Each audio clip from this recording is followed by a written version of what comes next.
everyone, this is Ece Gurler Art. Welcome to my channel. Now, in this video, I'm going to explain most common mistakes in portrait making. I have hundreds of students and this gave me the chance to analyze and see what are the most common mistakes when my students are drawing portraits. And hopefully this video will help you a lot. If you would like to learn more about my services, then you can always visit my website. Now, if you're ready, let's dive in.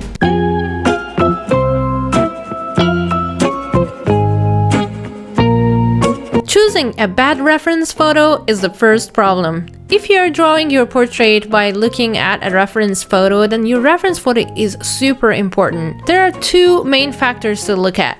Is your reference photo too dark or too bright? Because if they're too dark, then you won't be able to see all the midtones or highlights. It's going to be very difficult. And if it is too bright, then it will be really hard to see the shadows and also some other midtones. Another factor that makes a reference photo a bad photo is the resolution. Resolution is really important. The higher the resolution, the better details you get. And the more details you see, the better your drawing will eventually be. Especially if the photo is taken from far, then the higher resolution is a must. Starting with a bad sketch is the biggest problem in portrait making. So the best sketch needs to have all the basic lines that you need to do, like the eyes and where the hairline starts, where the nostrils are, where the lips are.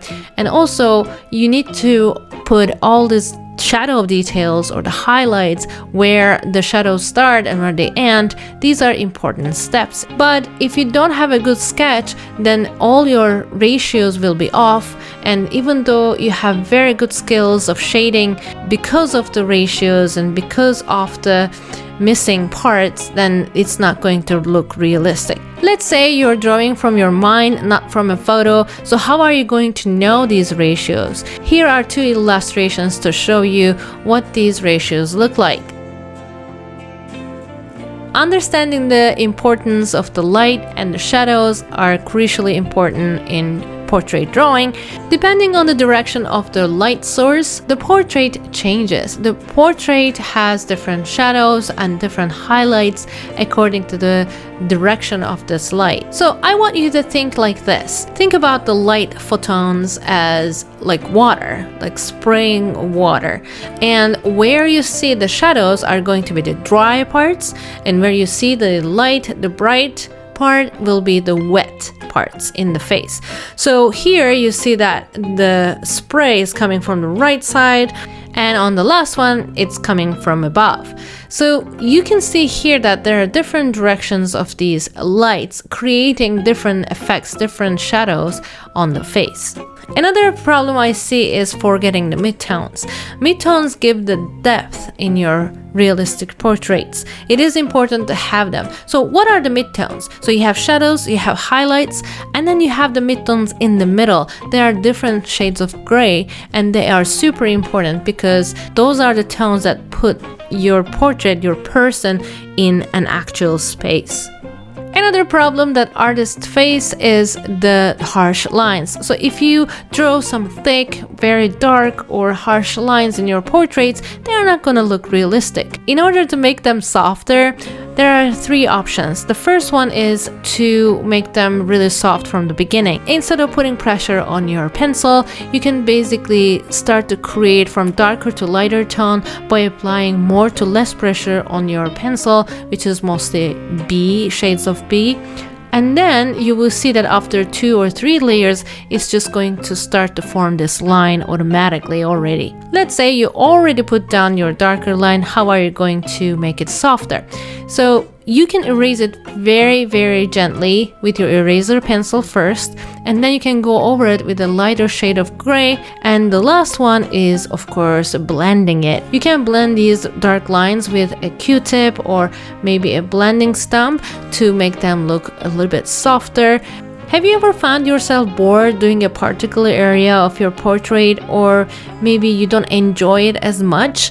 So for example, me, when it comes to clothing part, I start to get bored very easily. I lose my patience. So I taught myself to not to feel that way. in each drawing I was just giving some space, I was just giving some breaks, so that I started to actually enjoy drawing clothing. I noticed the same pattern in my students. Some of my students forget about eyelashes, they don't do it. Some students don't like drawing hair, so you can see that their hair drawing is rushed. And some of my students don't like drawing ears, so their ears are really weird looking. So sometimes they can produce very interesting looking ears. Why am I saying this is that just know your weaknesses, know where you get bored the most in your drawing, and focus on that. Try to strengthen your weaknesses. Then you are going to be a great portrait artist. Choosing the wrong supply is another problem. Mind you, I'm not saying inexpensive or cheap supplies, I'm saying wrong supplies. So what do I mean by that? For example, if you are choosing a very low H grade pencil to draw one portrait and you're not using different grades of pencil, then it's not going to look very realistic, or it's not going to look two-dimensional. So what you can do is just to choose different types of pencils, different grades, at least 2 or 3. By the way, don't forget that with your graphite pencil, you can go down 2 degrees or go up 2 degrees by just applying less or more pressure. For example, you have 2B pencil. By applying less pressure, you can get HB shade, and if you apply a lot more pressure, then you can go up to 4B. Another example for wrong supply choice would be, for example, when you choose a soft charcoal to give details in a drawing. This is not a good idea because the soft charcoal will blend so easily, it's not going to stay the way you want it to stay. Drawing the teeth is a challenge for sure, and especially when you're trying to do realistic portraits. In order to do realistic eye or nose or mouth, a good, accurate initial sketch will help you a lot. But it's not going to help you with the teeth because we don't include teeth in our initial sketch. What makes teeth most difficult is that some students leave it white, and teeth usually are not white in the portrait. It has a very light gray tone to it.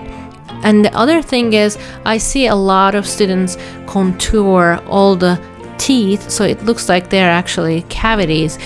In order to avoid that, you can zoom in your reference photo and see what the shadows look like, because the teeth will cast shadow on each other. As a last step, I want to talk about the wrong color selection. So what do I mean by wrong colors? If we are doing commission work and they are expecting exactly the same, then we need to pay attention to our color selection.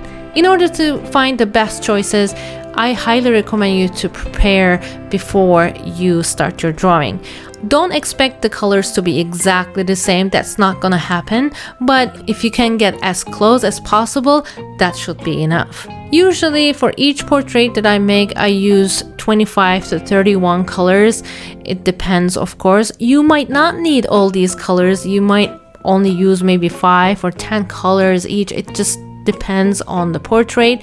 I usually use eyedropper tool in PowerPoint, and I put my reference photo in there. I hover over my reference photo and try to see which colors are there. Then I match these colors to my colored pencils, and then I start drawing. I hope you found this video helpful, guys. I tried to explain to you what the common mistakes are in portrait making, and hopefully you won't make these mistakes next time. I'll see you in my next video. Until then, please don't forget to subscribe and watch my other videos in my channel. Stay with art and love.